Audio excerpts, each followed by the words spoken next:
6 horas aqui, 7 horas pontualmente aí no Brasil. Vamos começar a nossa segunda live do Implante PL, discutindo essa condição tão crítica relacionada aos aumentos ósseos tridimensionais.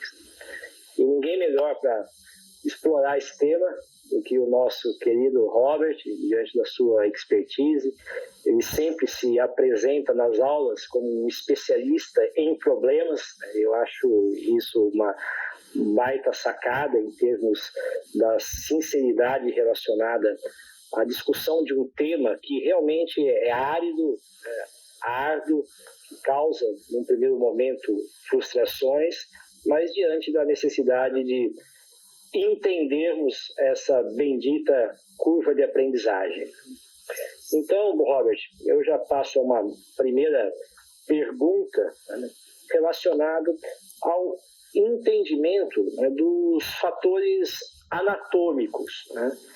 Se os defeitos são importantes na tomada de decisão e na definição do melhor protocolo de trabalho ou não? Como que você entende essa discussão? A primeira coisa a se dizer, Jolie, desse tema é que realmente, você falou bem, é um tema muito árido, né? Muitas pessoas dizem que os aumentos ósseos, especialmente o aumento na direção vertical, seja o procedimento eletivo, né, mais desafiador que a gente faz no ambiente intraoral, né? Claro que, quando eu falo isso, eu não tenho a menor pretensão de fazer a comparação desse procedimento com outras áreas cirúrgicas da odontologia, né, que são extremamente complexas, por exemplo, como os nossos colegas da cirurgia e traumatologia, né, que tem outros tipos de desafios, né? Mas os aumentos ósseos seguramente são complexos. E se não fosse verdadeiro, a gente não teria tantas complicações relacionadas a esse tema como a gente visualiza no dia a dia, né? Então, é difícil, é complexo, é desafiador, mas quando a gente consegue ter sucesso nessa metodologia, o impacto clínico disso é muito gratificante para nós, como profissionais, né, e para o paciente, né, que muitas vezes não consegue ter o seu desejo, né, o seu sonho alcançado, que é ter um sorriso bacana, né, pela falta da estrutura óssea, pensando na possibilidade de colocação dos implantes, mas quando a gente consegue efetivamente a recriação de um bom volume de osso adequado para a colocação dos implantes na posição tridimensionalmente ideal, seguramente isso abre caminho para um dos 3 pilares, né, da perioimplantodontia moderna, que é a colocação dos implantes na posição proteticamente dirigida. Sem osso, isso não é possível, né? Então, seguramente, a gente tem esse desafio muito bacana, né, de conseguirmos aí a possibilidade de fazer esse osso, né, de tal forma que a gente consiga... O pessoal está falando que travou, Robert. Você está me escutando aí? Tô ouvindo perfeitamente. Então acho que voltou. Beleza. Ok? Já está dando joinha lá. Então estava dizendo, Jolie, olha só, a gente... Em relação a essa primeira questão dos tipos de defeitos, né? Estava falando, né, que o benefício é esse, né? O sair de uma situação anatomicamente complexa e conseguirmos aí fazer a colocação de implantes na posição proteticamente dirigida a partir da obtenção de um novo volume de osso que seja duro, né, que seja vivo, que seja passível de ser perfurado, passível de receber os implantes, que esses implantes possam ser ósseo integrados, né, e suportar, evidentemente, né, os tecidos moles aí nessa região. E aí, partindo para a resposta da sua pergunta, né, relacionado aos tipos de defeito. Eu acho importante também, Jolie, fazer uma distinção aqui daquilo que a gente está discutindo nesse momento, porque existem basicamente os defeitos múltiplos, quer dizer, as maxilas e mandíbulas totalmente edêntulas, tá? Parciais. Que são outro capítulo que talvez um outro dia a gente possa discutir. Esse tipo de discussão que nós vamos fazer aqui hoje é direcionado para os pacientes que têm defeitos parciais, ou seja, têm dentes, né, e algumas regiões estão edêntulas, e aí existem as deficiências ósseas nessa região. E, evidentemente, a gente tem que entender a anatomia desses defeitos ósseos para que a gente possa tratá-los, tá? E, basicamente, nessa discussão de hoje, a gente tem 2 tipos de defeitos.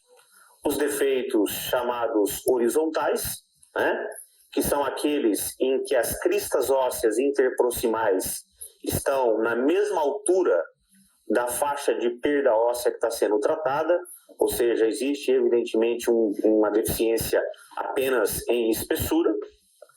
E existem os defeitos chamados verticais, e outras pessoas chamam de tridimensionais, que são caracterizados, né, pela diferença de altura óssea dos picos ósseos interproximais e a base do defeito. Portanto, existe, né, uma linha não reta conectando as 2 cristas ósseas de um lado ao outro. Existe uma linha curva, diferente dos defeitos horizontais.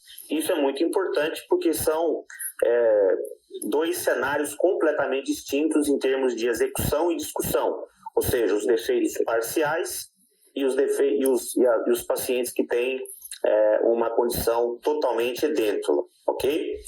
E, evidentemente, que quando você avalia esses pacientes, né, então mais do que só definir se é um defeito horizontal e vertical, você tem que ter sempre a perspectiva dessa anatomia de uma forma tridimensional, né? Então é importante que você tenha também as tomografias computadorizadas no seu arsenal de diagnóstico, né, justamente para que você possa, por exemplo, num defeito horizontal, dizer se esse defeito é um defeito chamado favorável ou desfavorável, né? Entendendo que os defeitos desfavoráveis são aqueles também chamados de lâmina de faca, né? Em que não existe um osso medular entre as corticais vestibular e do lado lingual, diferente do que acontece nos defeitos favoráveis, né?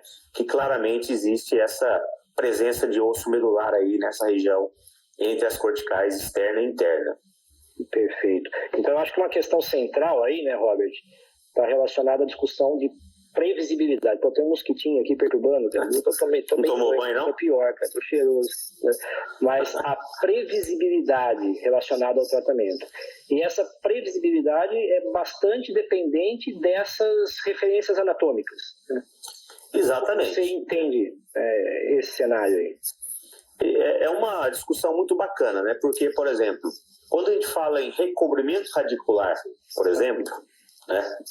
Quando a gente fala de recobrimento de raízes expostas, hoje, com o entendimento de tudo que a gente já sabe da literatura, né, e da nossa própria interpretação clínica, eu, sem colocar a mão no paciente, né, eu tendo uma imagem clínica, né, tendo as imagens radiográficas desse paciente, eu sei, por antecipação, se é possível ou não atingir 100% de recobrimento nesse paciente, relacionado aos fatores de prognóstico, que são bem conhecidos nas técnicas de recobrimento radicular. Então, qualquer periodontista olha para um caso clínico e sabe se é difícil, se é fácil, mas especificamente sabe se tem potencial ou não de ter 100% de recobrimento. Essa discussão não acontece claramente nos defeitos ósseos. Ou seja, né, quando você manda discutir um caso com um colega, o que acontece é que, efetivamente, as pessoas não sabem o que esperar das técnicas de recobrimento, de aumentos ósseos. O camarada meio que faz a cirurgia e fala assim, vamos ver o que vai dar, né? E eu discordo profundamente desse tipo de argumentação, né?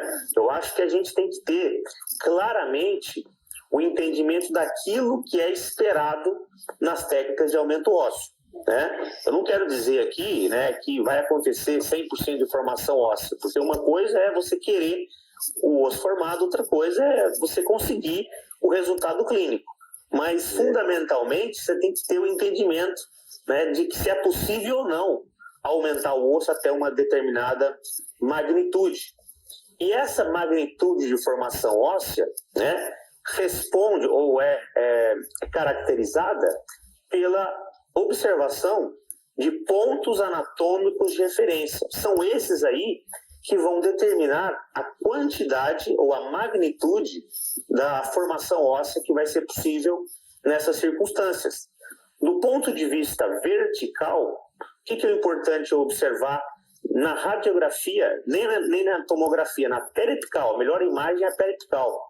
É justamente olhar a altura da crista óssea interproximal imediatamente adjacente ao defeito de um lado ou de outro. Então, aí, por exemplo, nesse diagrama que a gente está visualizando aí, eu tenho o osso da mesial, né, do 13, né, e eu tenho o osso da mesial do 21.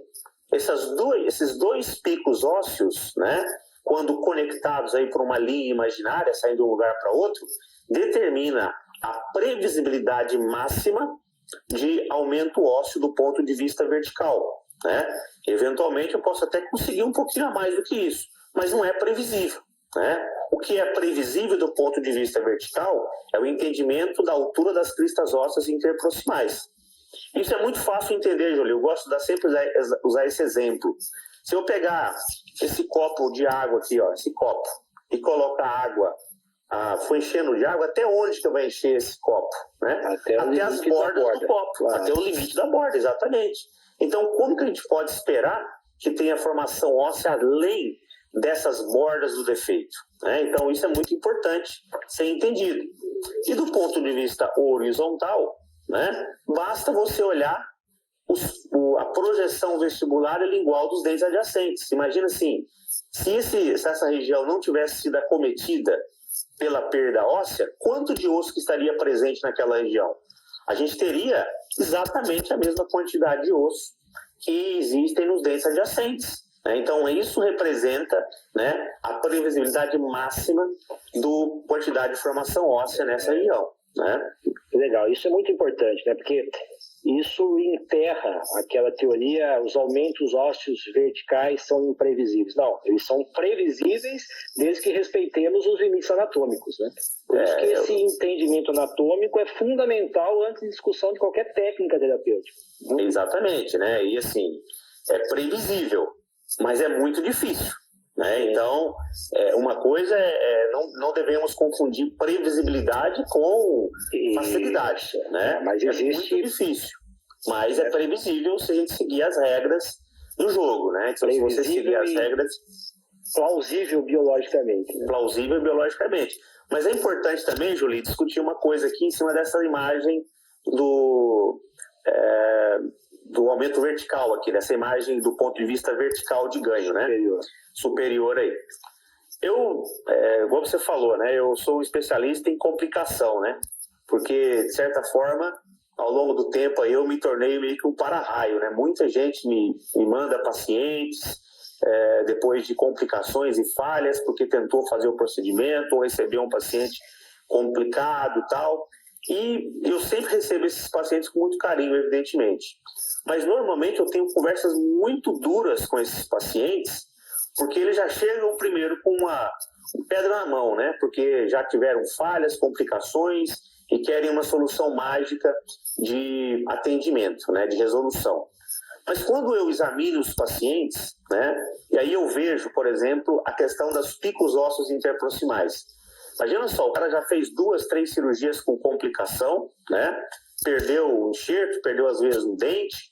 Aí eu recebo o paciente e tem uma imagem em que eu percebo claramente que existe uma perda de osso vertical no aparato periodontal do dente adjacente. Dá para entender o que eu quero dizer? Sim, né? Claro. Então existe uma discrepância de altura óssea da mesial do referido dente, por exemplo, pegando esse 21 aí da imagem como referência, a gente pode perceber que no lado mesial do dente, né, ou seja, adjacente ao defeito, já existe um pouco de perda óssea interproximal em relação à junção cemento-esmalte interproximal, né? Sim. O que não está presente na distal desse mesmo dente. Aí o paciente chega, você fala que é possível, que é previsível, mas que em prol do aumento da previsibilidade do defeito, a gente tem que extrair o central e às vezes o canino, por exemplo. O paciente quer morrer, o paciente quer matar, o paciente não acredita nisso, o paciente briga, e aí esse é um dos grandes, vamos dizer assim, traps, né, armadilhas que o implantodontista, o cirurgião que está executando esse procedimento cai, porque ele acaba, por essa discussão ser tão árida, né, acaba acatando, né, essa condição do paciente não aceitar essa extração de dente. E aí o que acontece? O camarada, ele tenta ir além dos picos ósseos interproximais. E aí, evidentemente, que acontecem os maiores complicações, porque você está indo além das bordas do copo, né? E aí você tem mais complicação nesse aspecto. Interessante isso, né, Robert? Porque, na verdade, essas extrações, vamos chamá-las de estratégicas, né, pensando nos aspectos biológicos, né, às vezes elas não são bem compreendidas, né? E quando o profissional cai em tentação, prometendo milagres, né, desrespeitando esses limites anatômicos, muitas vezes o tiro sai pela culatra, né? E ele acaba comprando um problema, né, maior diante da indicação equivocada da técnica. Mas vamos tentar avançar um pouquinho em relação a essa discussão das alternativas de tratamento. Nós sabemos que você é um adepto, né, dos aumentos por técnicas guiadas, né? Já vamos falar sobre isso, mas existem outros caminhos, né? Como você vê atualmente esse cenário? Quais as alternativas de tratamento disponíveis para os aumentos ósseos tridimensionais? Existem vários caminhos para chegar em Roma, né? Já dizia o ditado, né? E nós temos que respeitar isso perfeitamente, né? Eu respeito isso com tranquilidade, né? Tem pessoas que têm diferentes armas para ir para a guerra, né? Existem diferentes tipos de biomateriais, existe o uso dos fatores de crescimento, existem as técnicas tipo aquela que você põe um implante dentro do osso, né? E leva o implante com uma ring, né, de osso, bone ring nessa região. Existe um monte de técnicas, né? Existe aí a técnica do foie de Curie, né, que está voltando a ser mais e mais utilizada nos dias de hoje. E esses caras, né, das lâminas ósseas mais fininhas, né? Mais lâminas ósseas, exatamente. São enxertos em osso blocos, são removidos normalmente do ramo, né? E pequenas lascas, né? Pequenas áreas bem fininhas, né? Lâminazinhas de osso são removidas desse bloco, é feita uma caixa, né? Parafusada de um lado e do outro, e aí o osso particulado, que é raspado desse bloquinho maior, ele é utilizado para preencher esse espaço entre as duas lâminas, do lado vestibular e do lado lingual, por exemplo, tá? Que também tem suas dificuldades técnicas, né? Não, exatamente isso que eu ia chegar. Estava discutindo isso conosco, né, no último congresso. Né? Exatamente, né? Então, o que eu ia dizer, né? Que tudo funciona se a técnica for bem executada, né? Então, você tem vantagens e desvantagens em cada uma dessas técnicas. É por isso que esses caras, por exemplo, igual o Tiapasco, que é um pesquisador importante que tentou responder essa pergunta, qual é a melhor? Ele não conseguiu responder. Ele falou que todas elas vão ter as suas vantagens e desvantagens, limitações, né, e características, de tal forma que o operador tem que dominar essa técnica para que ela possa ser aplicada de maneira previsível, né? O domínio da técnica é uma questão central, né? Exatamente. Se você não conseguir pilotar o avião, não adianta subir lá num Boeing que vai cair, né? É mais ou menos assim que funciona. Então, todas as técnicas efetivamente funcionam, né? Então, eu respeito todas as alternativas sem nenhum problema, né? Hoje, com a minha, vamos dizer assim, eu sou um cara mais maduro já, vamos dizer assim, né? Eu não fico defendendo uma coisa ou outra em prol daquilo que eu sei que pode ser alcançado por diferentes técnicas. Entretanto, pela minha própria formação e meu background, vamos chamar assim, né, de periodontista, desde muito tempo eu trabalho com membranas, né?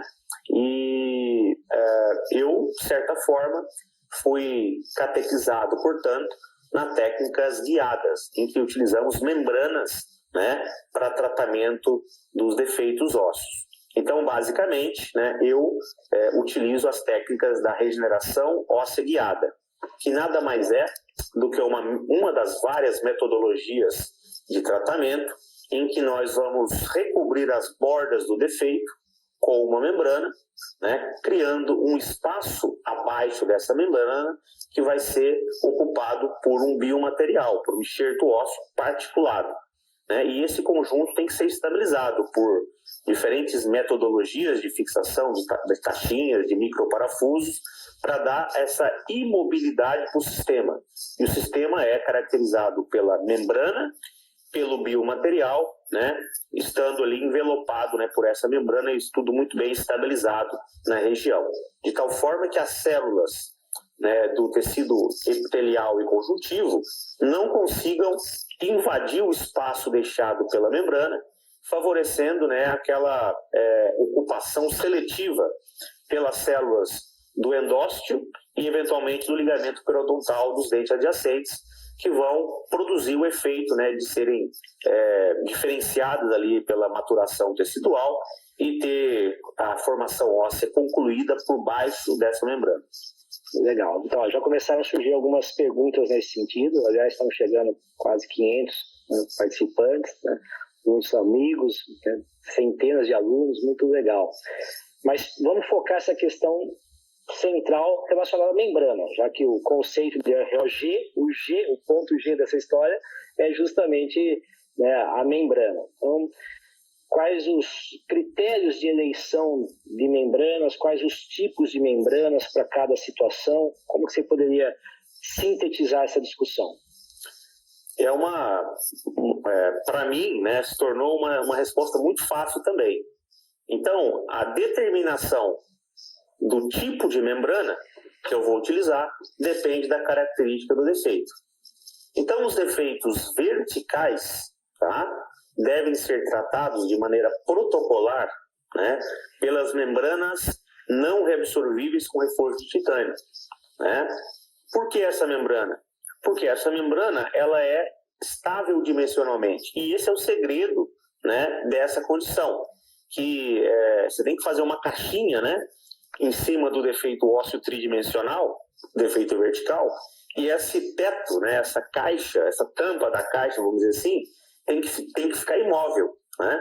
Então, essa membrana ela é dimensionalmente estável e ela, vamos dizer assim, consegue estabilizar o biomaterial por baixo, sem mobilidade, né, sem ficar mexendo, de tal forma que, se tudo acontecer segundo o livro, né, a regeneração óssea vai ser bem alcançada nessa região. A membrana que nós temos no mercado para fazer esse procedimento é uma membrana chamada Cytoplast. É uma membrana de Teflon, né, que substituiu a membrana a Gore-Tex, que a gente conhecia do passado, né, da Gore.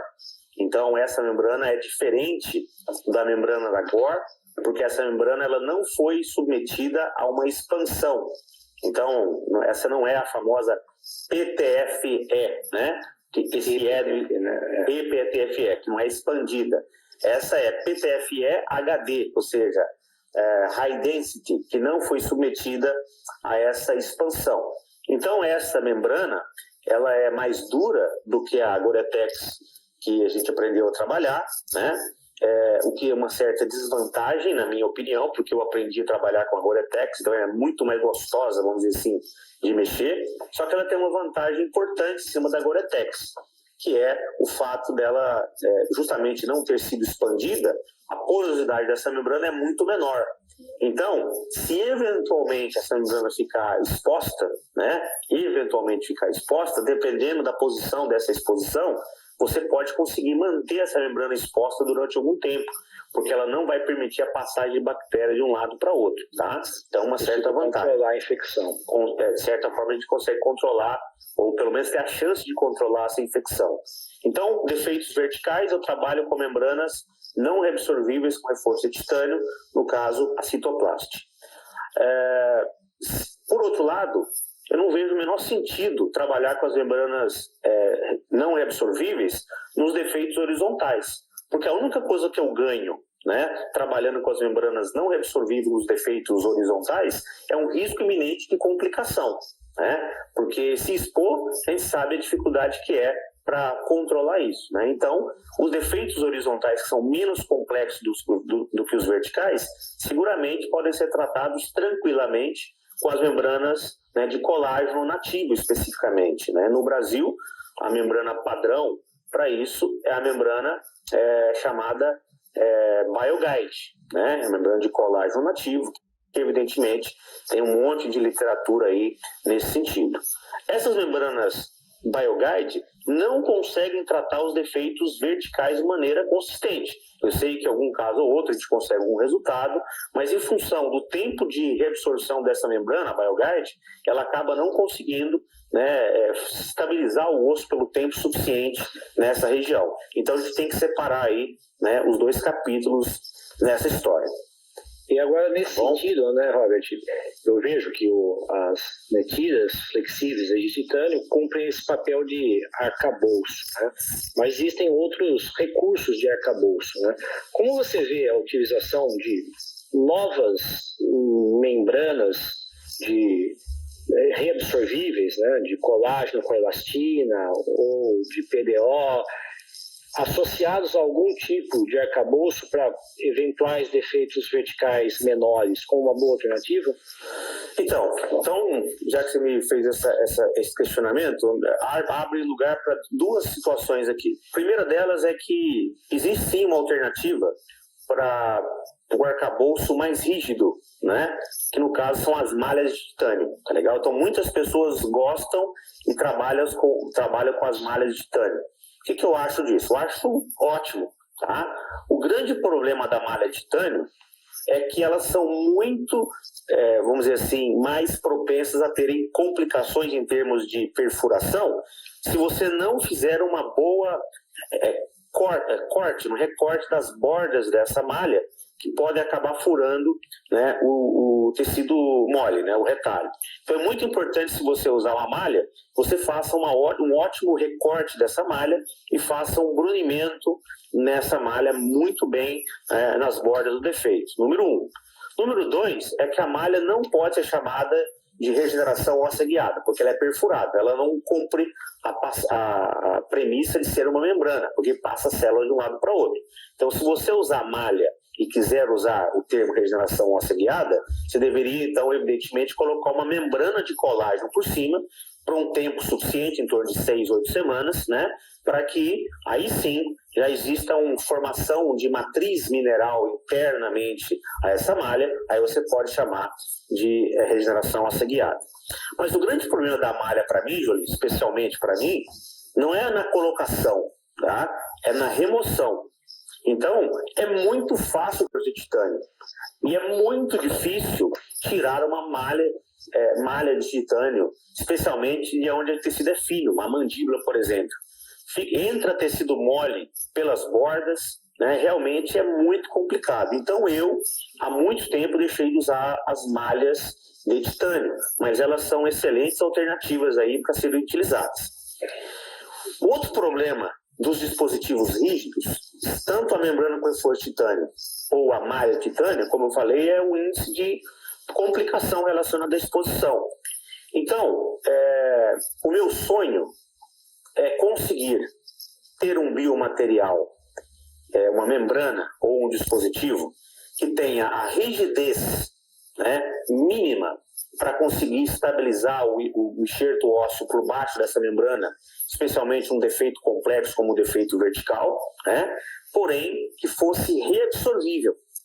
Porque se nós tivéssemos uma membrana que fosse firme, estável, dimensionalmente suficiente para se comportar como membrana não reabsorvível no defeito vertical, mas quando acontece uma complicação, por exemplo, uma exposição, ela se comportasse como uma membrana reabsorvível, seria o nosso sonho. Eu mesmo já testei diversas alternativas, diversas membranas, né, com esse princípio no passado, né, e não tive êxito, né, no que se refere a esse objetivo, né? Entretanto, né, nos últimos anos aí, outras empresas entraram nessa busca também, né? E eu tenho muita alegria de dizer que uma empresa brasileira, a Plenum, né, desenvolveu uma nova membrana que eu já comecei a utilizar com resultados bastante interessantes, né? É uma membrana de PDO, né, polidioxanona, que é um material sintético, tá? que tem uma estabilidade dimensional muito interessante. E eu comecei já a utilizar ela não só para defeitos horizontais, mas com resultados muito interessantes, preliminares, né, nos defeitos verticais. Então, já fiz alguns casos com resultados muito significativos em defeitos verticais, trabalhando com membrana reabsorvível. Evidentemente que ainda eu preciso replicar mais casos para tornar isso, vamos dizer assim, talvez uma rotina no meu dia a dia, né? Não posso dizer ainda que é uma rotina no meu dia a dia, mas eu já estou fazendo diversos casos, aqueles casos de curso, né? Vamos dizer assim, né? Para entender os limites, os benefícios, a previsibilidade e a consistência dos resultados.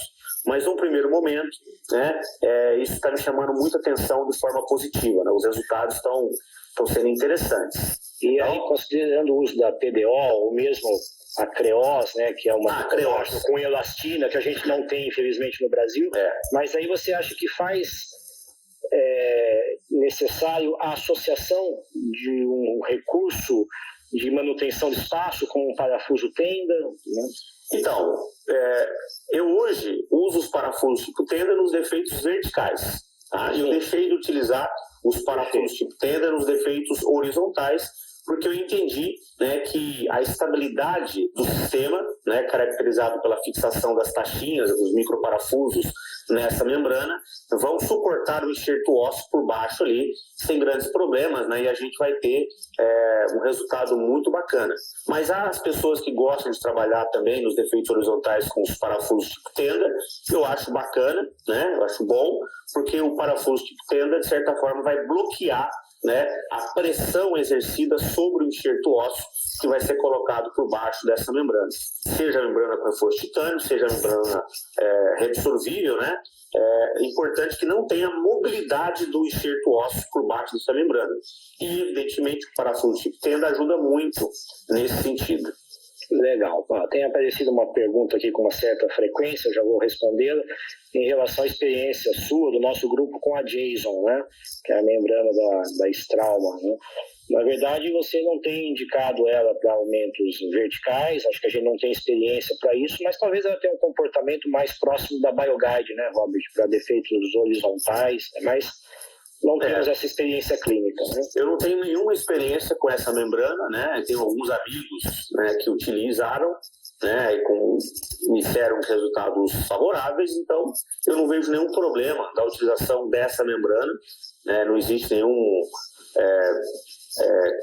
consideração mercadológica nesse sentido, então é uma ótima membrana, pelo que eu pude observar de alguns ensaios da literatura, e a percepção clínica de vários colegas é que ela é boa, mas a minha experiência é 100%, já há muitos anos, focada na BioGuide, né? E também alguma experiência na Creos, que você chamou a atenção aí, né? Então a Creos é uma membrana que infelizmente nós não temos aqui no Brasil, também é de colágeno nativo, mas ela tem um processamento diferente, com a manutenção da elastina, o que faz com que ela seja muito mais bem esticável, né, do que a própria BioGuide, e também ela tem um tempo de absorção muito maior, né? Então, há algum tempo atrás eu comecei a fazer alguns casos de aumento vertical com a Creos, né, e com resultados bastante interessantes. O problema da Creos está na sua maleabilidade, que é ruim, né, para fazer aumentos verticais. É difícil fazer aumento vertical com a Creos.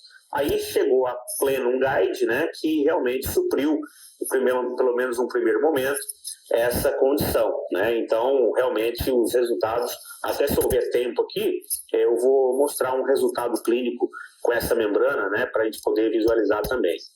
Legal. Então, vamos lá. Passamos de metade da nossa live aí, Robert. também já surgiram algumas perguntas, essa pergunta, várias perguntas nesse sentido, né? Então já falamos um pouquinho das membranas, falamos um pouquinho dos arcabouços, agora vamos falar dos materiais de preenchimento, né?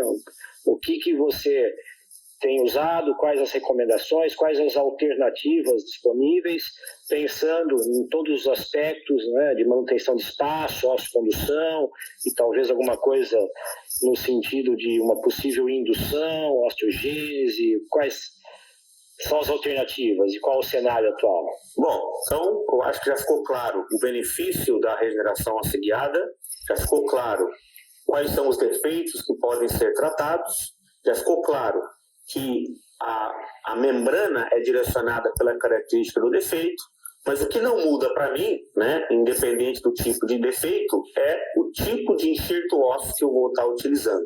Eu sei também que existe bastante discussão nesse tema, mas a grande maioria da literatura que discute esse aspecto, especialmente pelos grandes, né, pelos grandes maestros aí desse tema, né, então, Máximo Simeon, o Istvan Urban, o Sacha, o Tinti, Parma Benfenati e tantas outras pessoas aí que são tops do mundo do enxerto das regenerações óssea guiada, eles praticamente todo mundo utiliza a mesma mistura óssea, que é 50% a 60% de osso autógeno, tá? Colhido do próprio paciente, tá?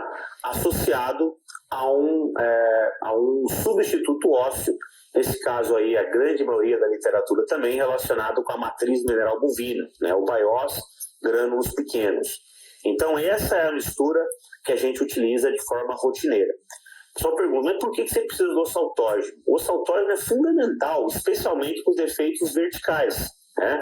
Porque a gente sabe que essas lascas do osso autógeno, elas liberam uma grande quantidade de fatores de crescimento, né? Elas apresentam os osteócitos, né, que são as células, os osteoblastos que estão aí contidos nesse enxerto ósseo, e isso aumenta significativamente o turnover do osso, relacionado aí, né, especialmente também à presença do fator de crescimento transformador beta, né, que é talvez um dos grandes gatilhos da formação óssea, do turnover do osso aí nessa região, né? Claro que o PDGF também, mas especialmente o TGF-beta, né, que é o fator de crescimento transformador beta, que está relacionado a um turnover muito significativo do osso. E se eu quero o osso, portanto, eu preciso de colocar osso autógeno nessa mistura. O grande problema do osso autógeno, né, de uma forma geral, é a morbidade da coleta desse osso. Então a gente acaba pegando muito osso, dependendo do defeito ósseo, que causa um aumento significativo do tempo total de tratamento, né, e evidentemente sangramento, hematoma, riscos anatômicos envolvidos nessa coleta, que são complicados. Além disso, né, quando a gente vai esperar o tempo necessário para reparação, se você trabalhou exclusivamente com osso autógeno, existe uma tendência desse osso estar mais macio. E o osso mais macio pode ser reabsorvido ao longo do tempo. Então, a mim, né, não é uma... Para mim, não é uma alternativa real eu fazer um caso com 100% de osso autógeno nos meus pacientes por conta dessa história, tá? Falando em regeneração óssea guiada, não estou falando da técnica do Fuad Puri, né? Essas lâminas de osso aí, tá? Então, a gente sempre mescla, né, com o biomaterial, e o material mais amplamente utilizado aí é o BIOS, né, que tem um excelente osteocondutor, então vai diminuir também a morbidade relacionada da coleta do osso. E além disso, né, Jolie, ele vai aumentar a densidade do osso regenerado. E esse osso mais duro, né, por causa do aumento da densidade, tem a tendência de ser mais bem mantido ao longo do tempo. Então essa é a mistura que eu utilizo aí efetivamente nos casos. Claro também, Jolie, que quanto maior o defeito, maior a necessidade do osso autógeno. Um pequeno defeito, né? Talvez você não precise do osso autógeno, você possa se valer exclusivamente do biomaterial, né? Mas esses casos mais complexos, seguramente o osso autógeno ele faz um benefício muito grande nessa história toda. Muitas perguntas aí, para você sintetizar em 3 minutos, né? E o LPRF, e os materiais sintéticos, E os fatores de crescimento, né, eles podem entrar nessa discussão, hein? Então tá na mão, né? Eu aprendi que tudo isso, Jolie, o que eu preciso mesmo é o entendimento do defeito, escolher a membrana correta, escolher o biomaterial correto e fazer a cirurgia de forma correta. Tá? Então, todos os passos são importantes. Desde a incisão até a sutura, tudo é importante. Se você fizer tudo perfeito, e eu sei o quanto é difícil fazer tudo perfeito, tá? Você não precisa de fator de crescimento externo nenhum. Né? Então, estou parafraseando aqui o próprio campeão olímpico. O campeão olímpico, que atual é o Istvan Urban, né? Todo mundo fala dele, ele não utiliza nada de nada. Ele usa a membrana correta e 50%, 60% de osso autógeno, 50%, 40% de biomaterial, no caso o BIOS, e os resultados que ele tem são acima de qualquer suspeita. A mesma coisa o Sacha, o Máximo Simeon, todos esses caras grandes. Mas, né, então, quando tudo vai bem, né, você faz tudo perfeitamente, a gente não precisa externamente desses fatores de crescimento. Entretanto, tudo que você puder ajudar para agregar, né, biologicamente no seu enxerto ósseo, eu vejo com extremos bons olhos aí. Aliás, a literatura coloca, né, de uma forma definitiva de que o acréscimo, né, desses biomateriais aumenta o potencial biológico, né, do nosso defeito ósseo, do nosso enxerto ósseo. Por isso, eu sempre vou querer utilizar os fatores de crescimento. Nós temos diversas alternativas, temos aí o Infuse, para aqueles que gostam da BMP, mas infelizmente custa muito caro aqui no Brasil e tem outros problemas relacionados, que eu não vou ter tempo de discutir sobre isso. Eu tenho o que eu gostaria de usar sempre, que é o Gen 21S, mas infelizmente a gente não tem no Brasil. O PDGF, recombinante humano, ele tem 1000 vezes mais a concentração de PDGF do que o sangue do paciente quando naturalmente associado àquela região. Né? Então, ele tem um potencial angiogênico muito mais significativo. Mas nós não temos isso aqui no Brasil também. Né? O próprio Marcelo Camelo, né, nosso colega de Belo Horizonte, não sei se ele está aí, né, se ele tiver um beijão para ele, né, ele é um dos caras que mais entende desse assunto no mundo. Né? Ele fez os principais trabalhos relacionados ao G21S, né, e ele sabe, né, o quanto isso é legal, mas nós não temos no Brasil. O que nós temos aqui no Brasil, que é muito fácil de ser utilizado, são os agregados plaquetários, que eu já utilizo há 10 anos. Né? Há 10 anos eu utilizo o LPRF, né, nas minhas misturas para favorecer especialmente a maleabilidade do osso, né, especialmente com o protocolo de stick bone ou LPRF block, como queiram dizer. Né? Então facilita muito a maleabilidade do osso, e um osso que não mexe é um osso mais propenso a ser revascularizado mais rapidamente, além de aumentar diversas vezes a quantidade de fatores de crescimento e também de células, né, progenitoras que estão no sangue, células tronco, que podem ser agregadas, enriquecendo essa condição aí, né, dos nossos enxertos ósseos. Se eu puder mostrar para você aqui, Jolie, fazer aqui rapidamente, ó, por que eu uso, então, né, esses materiais? É por causa dessas imagens aí, ó. Então, vejam a facilidade técnica de colocação do biomaterial em um único fragmento, vamos dizer assim. Né? Então, esses agregados plaquetários, né, no caso o LPRF ou o APRF também, que está muito forte no Brasil agora, né? Então muitas pessoas estão utilizando o conceito do APRF, que é, vamos dizer assim, uma alternativa, né, de processamento do sangue com uma outra centrífuga, com uma outra velocidade, com outro conceito, mas a partir da mesma ideia central, né, independente da nomenclatura. Seguramente são situações que favorecem muito, né, a angiogênese e aceleram a cicatrização dos tecidos moles e, evidentemente, né, que vão ajudar na formação de osso, né, do nosso paciente aí. Eu não quero entrar também, a gente teria que fazer uma outra live especificamente sobre isso. O pessoal me pergunta muito, né? o que é melhor, né? Usar o LPRF ou o APRF? É uma briga muito grande, né? Existem argumentos dos dois lados que falam que o seu protocolo é melhor. Quando você lê a literatura de um grupo, ela se sobrepõe à literatura de outro grupo, né? Mas o que é inegável para mim, Jolie, eu tenho percebido aí, eu tenho também a centrífuga que é aí do APRF, né? Que é disponibilizado no Brasil pela Implantec. Eu também tenho a centrífuga disponibilizada pela Intralock. Eu acho pessoalmente que biologicamente eu não pude até hoje perceber uma diferença real entre as duas.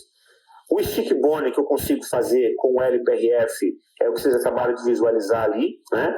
Mas eu não consigo fazer com o LPRF da Intralock, né, o mesmo stick bone mais denso, né, que se consegue fazer com o protocolo lá do Chocrum, né? Eu não sei se biologicamente isso é melhor ou pior, eu realmente ainda tenho que responder essa pergunta com mais estudo, né, com trabalhos que sejam idôneos, não apaixonados de um lado ou de outro, né? Mas a qualidade do stick bone realmente me parece ser mais interessante.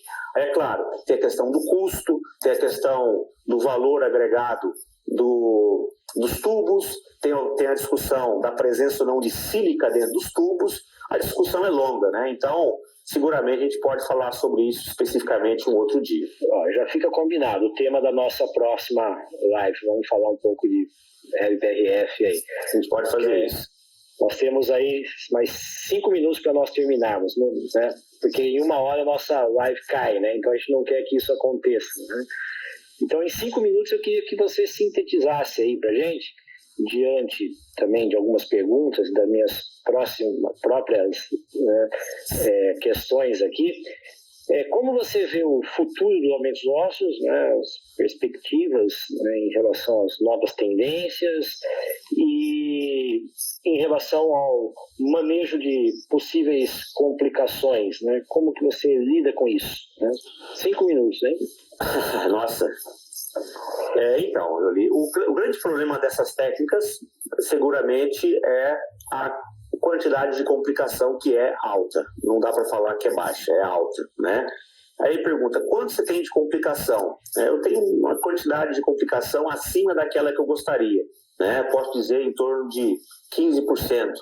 Mas a grande maioria dos pacientes que eu trato são pacientes que já fizeram 3, 4, 5 cirurgias com outras pessoas e não tiveram resultado favorável.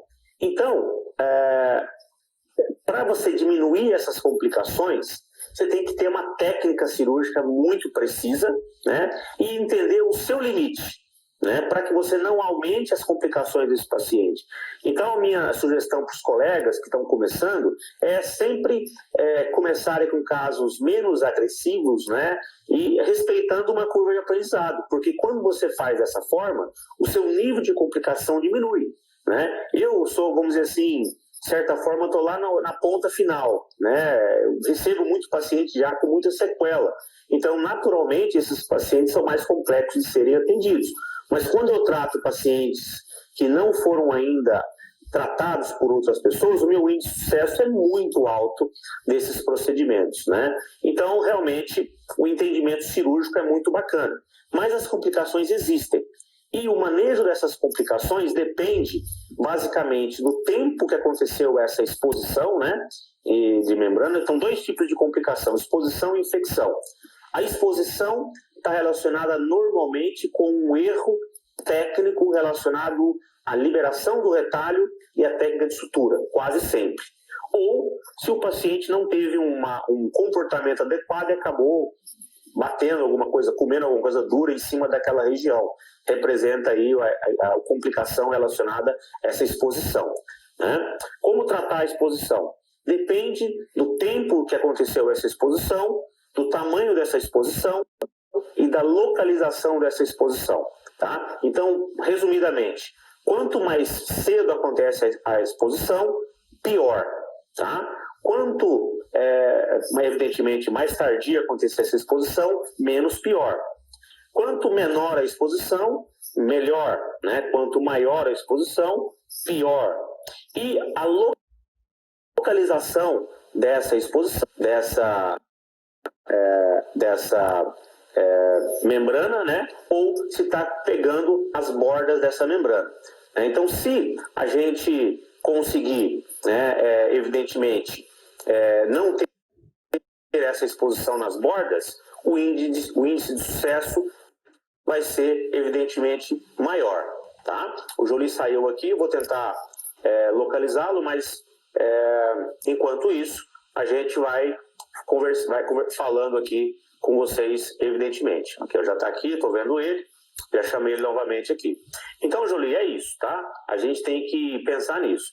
Tratar mecanicamente com limpeza, tratar com clorexidina. Estou aqui. Primeiro sinal de infecção, você tem que tirar essa membrana, né, e ver a extensão da perda tecidual, mas é sempre muito ruim. Com o objetivo de tentar diminuir essa complicação, né, eu vejo uma condição de mudança da membrana. Então, eu quero mostrar para vocês aqui rapidamente, né, Robert, ó, nossa live vai cair. Então, vamos fazer o seguinte, vamos deixar ela cair e daí depois a gente volta mais um pouquinho. Muito bem. Então, Jolie, uma condição importante é tentar não ter complicação, né? Queria fazer um dado técnico aqui, uma dica para o pessoal em termos de sutura, né? Deixa eu achar aqui o videozinho. Essa sutura é proposta pelo nosso amigo Luca de Stavola, né? Antes do fechamento com a membrana, antes da sutura, que é o cochoeiro horizontal, né? E depois suturas interrompidas, uma dica, né? Para diminuir a tensão do retalho é fazer essa sutura, né? De quebra de tensão, né? Antes da sutura cochoeiro horizontal. Tá? Ela foi proposta pelo Luca de Stavola, que ele esteve no nosso evento, né? E eu aprendi, na verdade, essa sutura com ele diretamente, né? Então, realmente é uma sutura bem bacana. Que antes, evidentemente, de fazer a cochoeira horizontal, a gente faz essa sutura, vamos dizer assim, inicial, que na maxila ela vai envolver, né, o retalho total palatino, ela, vamos dizer assim, ela entra pelo retalho palatino, tá? Entra pelo retalho palatino, envolvendo de epitélio para conjuntivo, portanto, atravessando completamente o retalho palatino, tá? A mais ou menos 1 centímetro da borda do retalho. E aí, a gente faz um loop na parte interna do periósteo vestibular que foi cortado, que está por coronal. Então, claro que a gente fez a liberação do retalho na região vestibular, então tem o periósteo rompido. Tem uma parte mais apical e tem a parte mais coronal. Então, a gente tem que passar a agulha, né, nessa parte do periósteo coronal, né, do retalho vestibular. Então, a gente faz um loop naquela região e a gente volta o fio atravessando o retalho palatino, né, conjuntivo epitélio. E quando você faz essa sutura, nós trazemos o retalho vestibular para coronal e em direção palatina, no caso, diminuindo a tensão das bordas do retalho antes da sutura definitiva. Então, é uma sutura bem bacana de ser executada. Que está aqui um vídeo que eu fiz essa semana passada, na verdade, demonstrando isso. Então, passei pelo retalho palatino, aí passei pelo periósteo coronal e estou voltando agora pelo retalho palatino. Quando eu fecho, olha só que tem uma aproximação. Mas essa não é a sutura principal ainda. Tá? Essa sutura de aproximação e de quebra de tensão. Quebra de tensão, esse é o segredo. Esse é o segredo, quebra de tensão do retalho. Então eu fiz uma mais na distal, fiz a outra agora mais na mesial, se eu posso falar isso, e fiz uma terceira no centro. Né? Então a mesma metodologia. De tal forma que agora, quando eu for aplicar a técnica do cochoeiro horizontal, que a gente começa por vestibular, a quantidade de tensão na borda do retalho vai ser muito menor. E com isso, o índice de exposição se torna, evidentemente, muito menor. Tá bem, Jolie? E aqui, ó, só para mostrar, então, uma outra possibilidade, né? Rapidamente eu quero discutir, mostrar para vocês aqui, sem muitas delongas, né? Porque não dá tempo, esse caso clínico que me foi indicado pelo nosso amigo, Dr. Marcelo. Dr. Marcelo, né? Ele enviou para mim esse paciente com um defeito vertical importante aqui, ó, na região do incisivo central. Então a paciente, ela tinha aqui uma perda desse incisivo central do 21, né? Marcelo Afonso, né? Esqueci de falar o sobrenome, Marcelo Afonso. E ela tinha uma fissura gengival, ó. Se eu pegasse a sonda e passasse nessa região, ela entrava de um lado vestibular para o lado palatino, tá? E no defeito existia um defeito vertical importante aí nessa região. Então, primeiramente foi feito um enxerto de conjuntivo, né, para meio que vedar, né, essa comunicação vestíbulo-palatina que existia naquela região, tá? Isso é uma coisa importante. Então, muitas vezes é melhor tratar as deficiências de tecidos moles primeiro, antes do defeito ósseo nessa região, ok? E aí, depois de 2, 3 meses, essa é a característica do defeito. Podem perceber aí, ó, um defeito importante na região de incisivo central. Dá para imaginar o grau de exigência dessa paciente pela perda de um único incisivo central. Então, são casos complexos, não é nem pela anatomia do defeito, mas sim pela exigência do paciente. E aí foi feito, então, o tratamento do defeito com a abertura de um retalho extenso e a colocação dessa membrana. Essa é a membrana da Plenum, né? Plenum Guide, com uma espessura de 1 milímetro. Ela demora de 9 meses a 12 meses para ser reabsorvida e ela tem uma ótima densidade. Eu vou ter um pequeno vídeo aí mostrando como que é fácil de trabalhar com essa membrana. Aqui 50% de biomaterial, né, o osso autógeno, 50%, né, do nosso biomaterial de eleição. Nesse caso aí também eu usei o biomaterial sintético, né, da Plenum, mas seguramente o BIOS seria a alternativa que eu usaria normalmente. Estou testando também outras alternativas de biomaterial, né? E agora eu vou fechar a membrana.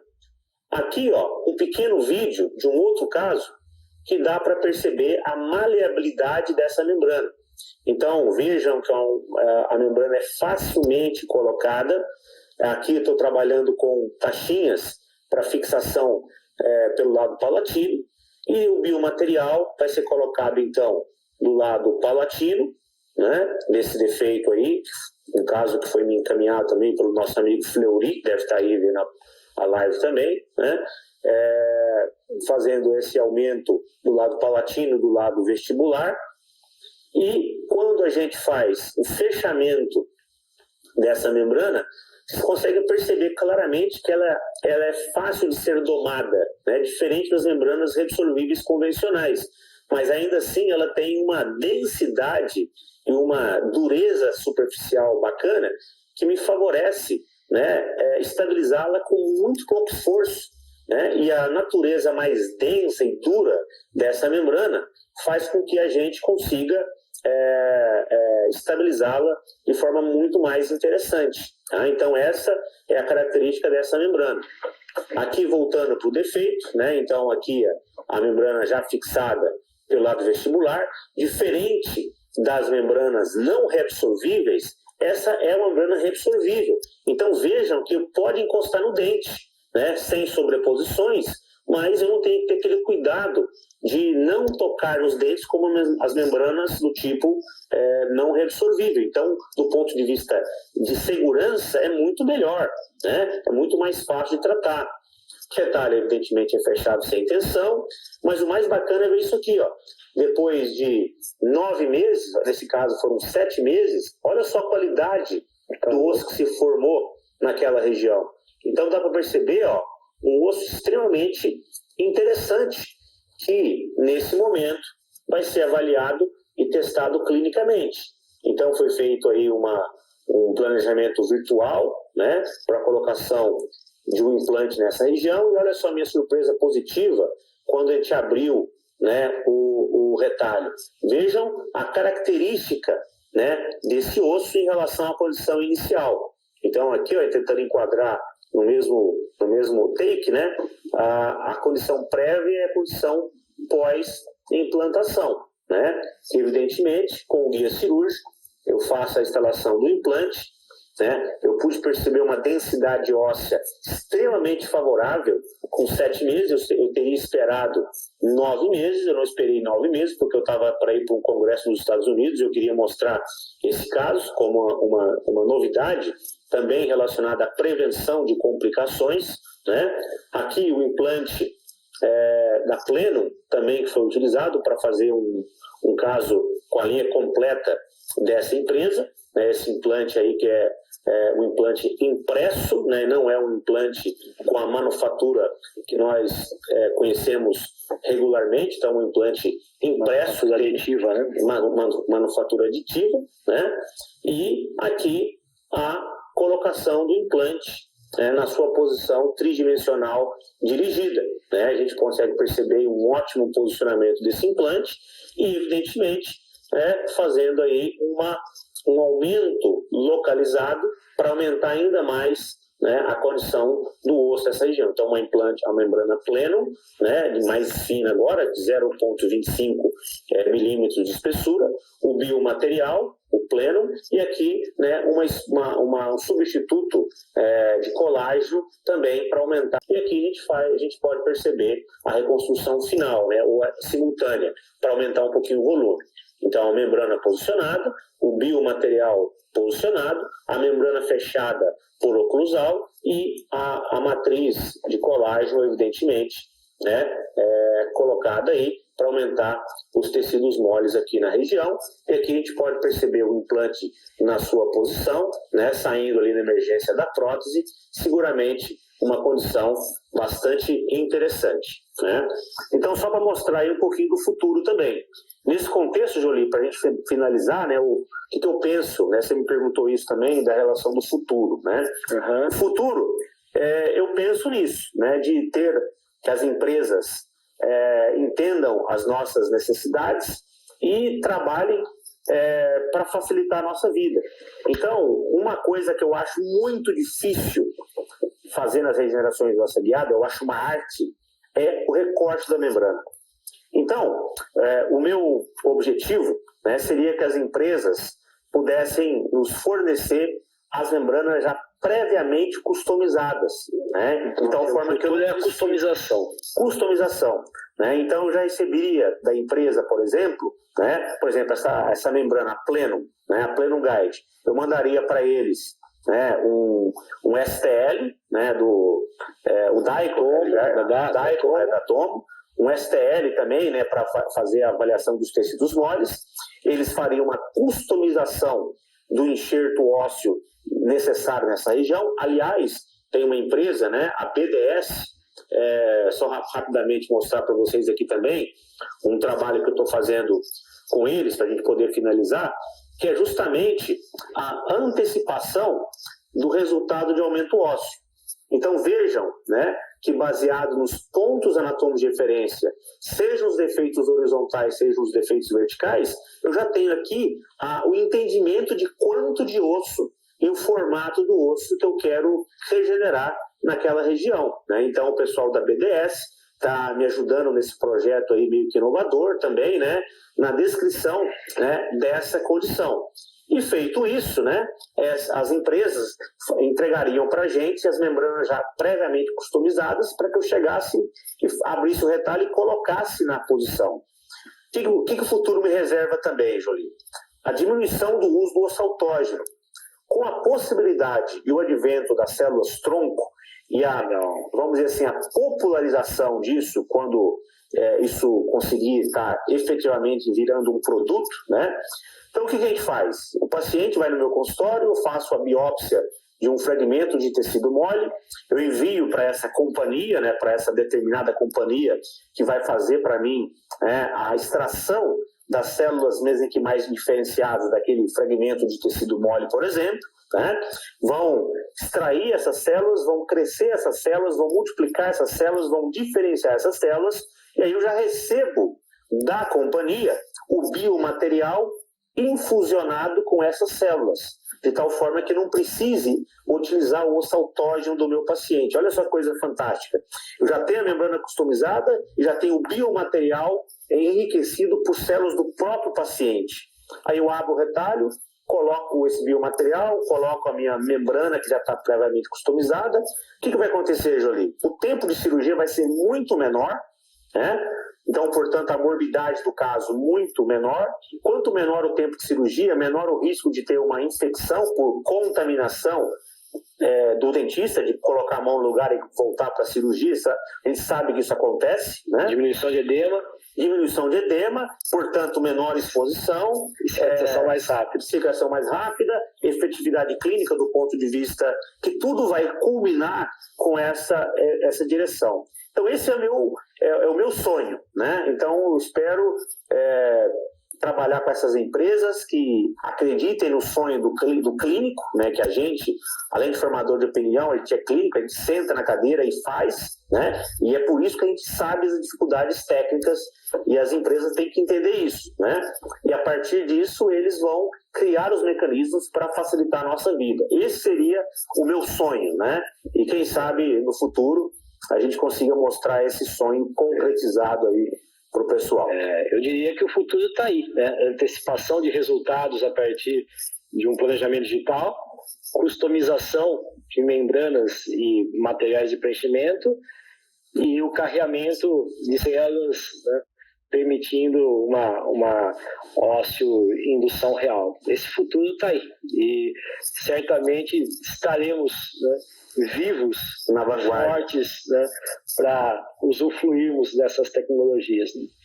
Mas, realmente, Robert, eu acho que eu tenho a sorte, né, de tê-lo como um dos irmãos trigêmeos, né, como nós brincamos na primeira live de quinta-feira, um relacionamento de praticamente 20 anos, né, juntos, e 16 anos de implante pele. E a sua grande virtude é a sinceridade, né, porque, na verdade, você se expõe. Né? O que alguns consideram um defeito, eu vejo como uma grande virtude, né? Porque você nunca se mostrou escondido atrás dos resultados positivos, né? Pelo contrário, você sempre discutiu com muita responsabilidade ao clínico, né, os desafios associados a esses procedimentos de reconstrução tridimensional, argumentando sobre os limites, né, e, acima de tudo, sobre a importância desse treinamento gradativo, né, respeitando essa curva de aprendizagem. E se hoje os seus resultados são cada vez melhores, né, e nós ficamos felizes com isso, pensando no implante pélvico como um todo, né, mas acho que você criou condições do clínico, né, dentre tantos que estão aí nos ouvindo, refletirem sobre a sua atual situação profissional e decidir até onde ele pode avançar pensando no bem-estar dos pacientes. Então, acho que hoje você conseguiu sintetizar tudo isso, né? Pouco tempo, infelizmente. Vamos continuar as nossas lives, né, nesses tempos de coronavírus e, quem sabe, depois, né, com outros canais digitais. Talvez isso também represente uma tendência, mas eu queria agradecê-lo, né, pelo seu tempo e o carinho que você, né, nos presenteou durante essa live. E passo a você para as suas considerações finais e agradecimentos. Bom, bacana, acho que é a primeira vez que eu faço essa live, né? Eu não sou muito ligado nas mídias sociais, quem me conhece sabe que eu não sou muito chegado e ligado nas mídias sociais, né? Mas agora essa é a nova onda, né? Até mesmo depois dessa história toda aí desse vírus maluco que está aí atrapalhando a nossa vida de forma geral, né? Eu agradeço, né, a oportunidade. Obrigado, Jolie, pela parceria aqui agora, né, nessa live, né, e a parceria de tantos anos aí. Legal? Sempre juntos. Maravilha.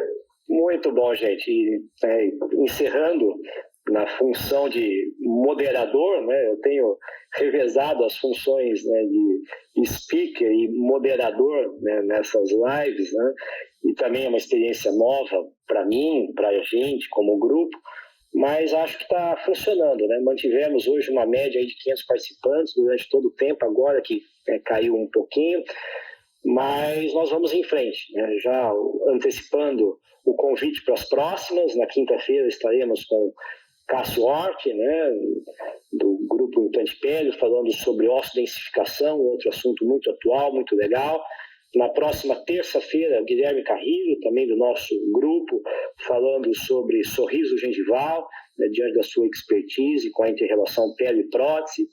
E vamos manter essa dinâmica, 2 lives semanais, às terças e quintas. Vamos entrar com alguns convidados, né, amigos do Implante Pele, que atuam em outras áreas, alguns convidados nacionais, depois alguns convidados internacionais, mas com a única intenção de mantermos a chama acesa. Acho que essa é a ideia, né? Vejo realmente um momento crítico, alguns estão considerando dramático, mas claro que isso vai passar. Em pouco tempo estaremos, né, presencialmente juntos, com um abraço apertado, mas enquanto isso vamos manter a chama da periodontodontia acesa, né, discutindo com energia, com honestidade, com transparência, com decência, através desse canal digital do Instagram. Então, obrigado de coração a todos vocês pela participação, pelo apoio contínuo. Se cuidem, né, e fiquem em paz. E vamos em frente, que em breve estaremos todos juntos, né? Até a próxima. Até a próxima, pessoal. Valeu, Roberval. Valeu, a gente fala. Valeu, vamos tchau, tchau. fechar.